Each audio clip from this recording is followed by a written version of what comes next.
জয় Radha Madhav দিব্যবাণী YouTube চ্যানেলে সবাইকে স্বাগতম জানাই। আমি শুভেন্দ্র শুভ। শ্রীমদ্ ভগবদ গীতার অমৃত জ্ঞান অর্জনের পথে দ্বিতীয় অধ্যায় সাংখ্যযোগ নিয়ে আলোচনা শুরু করতে যাচ্ছি। এই দ্বিতীয় অধ্যায় আমাদের এটা শেখায় যে আমি এক আত্মা, এই নশ্বর শরীরে কিছু সময়ের জন্য বসবাস করছি। তো এই অধ্যায়ের যে এই মূল বিষয়, এই বিষয় নিয়ে আলোচনা করার জন্য যে প্রথম শ্লোক, সেটা নিয়ে আমরা আলোচনা শুরু করব। আর সাথে এই শ্লোকগুলো কিভাবে এর উচ্চারণ করা হয় সংস্কৃততে, সেটা নিয়ে আলোচনা করব। তো এখানে লক্ষ্য করো, প্রথমত দন্ত স সংস্কৃতে স স এর মতো উচ্চারণ আসে, সেহেতু দন্ত স কি হয়? স। এবার ইংরেজি বর্গীয় জ, এটা ভাঙলে, এই যুক্ত বর্ণটা ভাঙলে আসে, দেখো ইং আর বর্গীয় জ। এই ইঙে সংস্কৃতে দন্তান্ন ন আর বর্গীয় জ এর মতো উচ্চারণ আকারে ভেঙে যাবে, সেহেতু উচ্চারণ আসবে স। এই যে স দন্তান্ন সন বর্গীয় জ আর ইয়, সঞ্জয় উবাচ। এবার লক্ষ্য করো, প্রথম শব্দ ত অনেকস্বর, এই যে অনুস্বার, এটা সংস্কৃতে মোয়ের মতো উচ্চারণ আসে, অর্থাৎ ত মো তম তথা একই উচ্চারণ আসবে সংস্কৃতে। পরবর্তী শব্দ কৃপয়া বিষ্টম, তো এখানে দেখো কয়রি প আকার, কৃপয়া বয়সী। এবার দেখো মূর্ধন্য স সংস্কৃতে আছে কি? তালবস্য, তাহলে বয়সী তালবস্য 20, বয়সী তালবস্য 20। আর এই যে ট, যখন যুক্ত বর্ণ থাকে, এটাকে ভাঙলে দেখো আষ্ট মূর্ধন্য স প্লাস ট। কিন্তু এখানে সংস্কৃত যুক্ত বর্ণ কিন্তু ভেঙে উচ্চারণ করাটাই শ্রেয়, সেহেতু উচ্চারণ আসবে বয়সী তালবস্য 20। এই মূর্ধন্য স-টা সংস্কৃতে যেহেতু তালবস্য আসে, সেহেতু এই মূর্ধন্য স-এর পরিবর্তে আমরা কি দিব? তালবস্য আর ট, সেহেতু হবে বয়সী তালবস্য 20, বয়সী তালবস্য 20 ট আর মো 20 টম।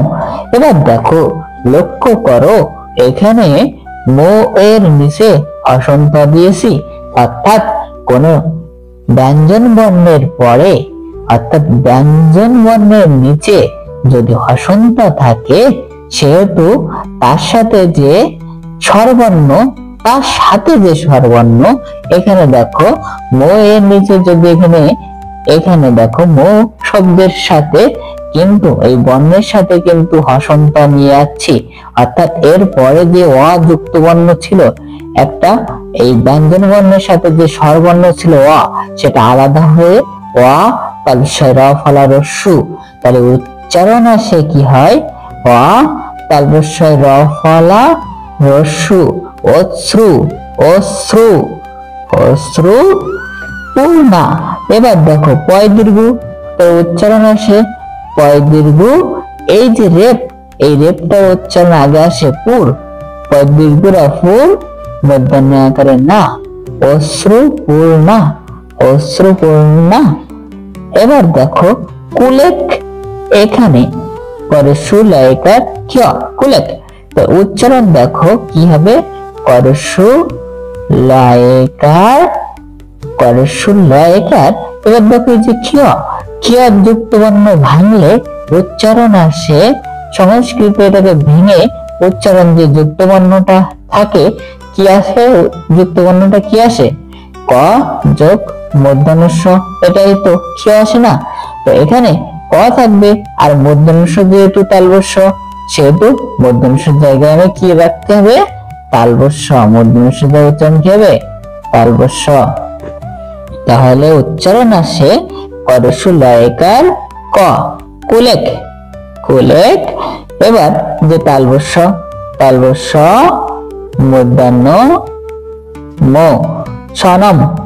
তালবস্য মূর্ধন্য ম, সনম। কুলেক সনম।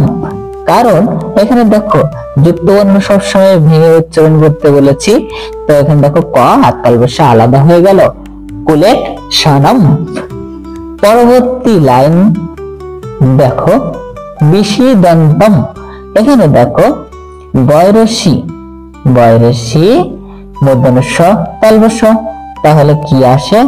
বয়রসি তালবস্য দীর্ঘ বিশি দ, দ।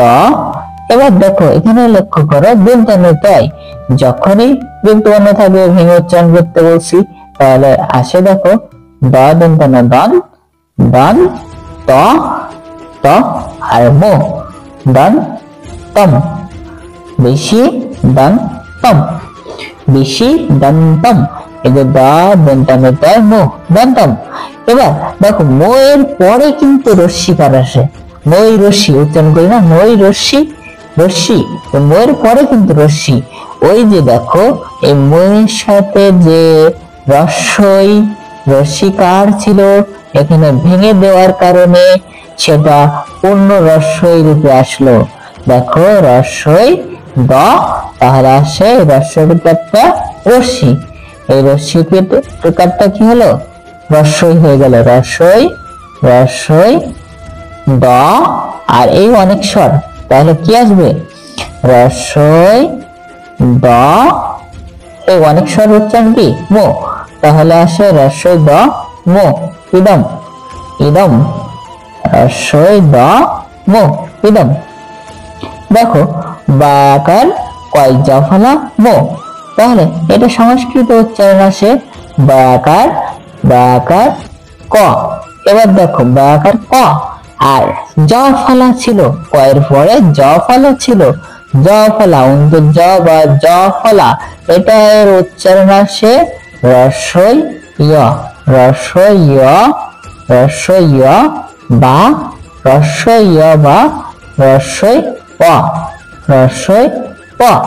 সেহেতু তাহলে এই যে রস্যইকারটা, যেহেতু এখানে ক এর পরে আমি রস্যিকার হিসেবে দিতে পারি, সেটা রস্যইটা রস্যিকার হিসেবে দিয়েছি। দেখো বয়াকার কয় রস্যি, এবার রস্যই য়, রস্যিকার য়।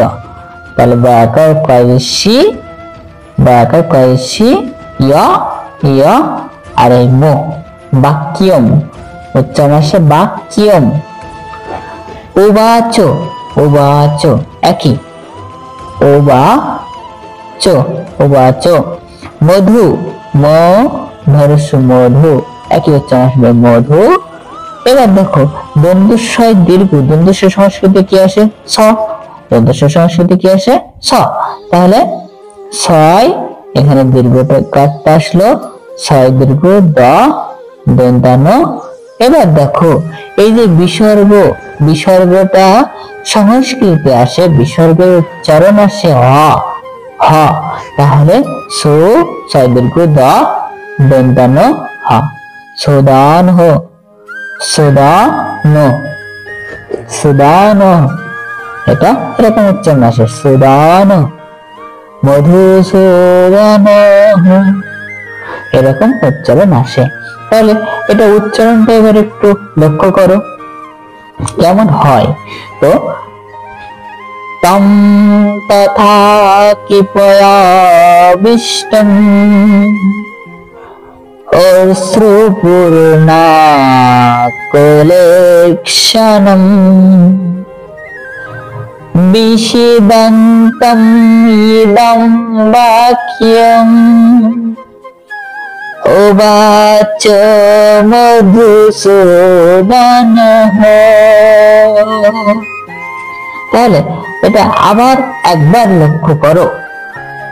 তম তথা কিপয়া বিষ্টম অশ্রুপূর্ণা কুলেক্ষণম বিষিদন্তম ইদম বাক্যম উবাচ মধুসূদনঃ। এবার এর অর্থগুলো লক্ষ্য করো। তম তম অর্থ বোঝায়, এখানে অর্জুনকে বোঝানো হয়েছে। তম অর্থ তুমি, অর্থাৎ অর্জুনকে বোঝানো হয়েছে। তম তথা, এভাবে, এভাবে অর্থ তথা। কৃপয়া বিষ্টম অর্থ কৃপায় আবিষ্ট হওয়া, কৃপায় আবিষ্ট হওয়া। এবার কৃপয়া বিষ্টম অশ্রু অর্থ চোখের জল, নয়নের জল, অশ্রুসিক্ত হয়ে যাওয়া। অশ্রুপূর্ণা অর্থাৎ অশ্রু পূর্ণ হয়ে যাওয়া, অশ্রুসিক্ত হয়ে যাওয়া, চোখে জল আসা। কুলেক্ষণম যে কুল, নিজ কুল গোত্র, এটা কুলেক্ষণম, সে ব্যাকুল হয়ে করুণাদ্র ও কুলেক্ষণম হয়ে যাচ্ছে। পরবর্তীতে দেখো, কুলেক্ষণম অর্থ ব্যাকুল হয়ে যাওয়া, ব্যাকুল হয়ে পড়ছে। তারপরে দেখো বিষিদন্তম, বিষিদন্তম অর্থ অনুশোচনা, বিষিদন্তম অর্থ বিষাদ, অর্থ কি অনুশোচনা, অনুশোচনা করা। ইদম, ইদম অর্থ এই। বাক্যম অর্থ কথাগুলি, বাক্যম অর্থ কথাগুলি। উবাচ অর্থ বললেন। মধুসূদন অর্থ মধুহন্তা, এখানে ভগবান শ্রীকৃষ্ণকে বোঝানো হয়েছে।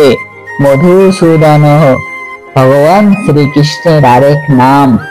অর্থাৎ এখানে তাহলে দেখো, এবার অনুবাদ আসে। সঞ্জয় বললেন, সঞ্জয় উবাচ, সঞ্জয় বললেন, অর্জুনকে এভাবে করুণাদ্র, ব্যাকুল ও অশ্রুসিক্ত দেখে মধুসূদন শ্রীকৃষ্ণ এই কথাগুলি বললেন। তো লক্ষ্য করছো কিভাবে সংস্কৃত উচ্চারণ আনতে হয় এবং তার বিধি সহ, উচ্চারণ বিধি সহ আলোচনা করছি। তো দেখা হচ্ছে পরবর্তী ভিডিওতে। আর ততক্ষণ পর্যন্ত সবাই সুস্থ ও তাদের মঙ্গল কামনায়, সকলের মঙ্গল কামনায় আমি শুভেন্দ্র শুভ সবাইকেই ধন্যবাদ জানাচ্ছি। জয় শ্রী রাধা।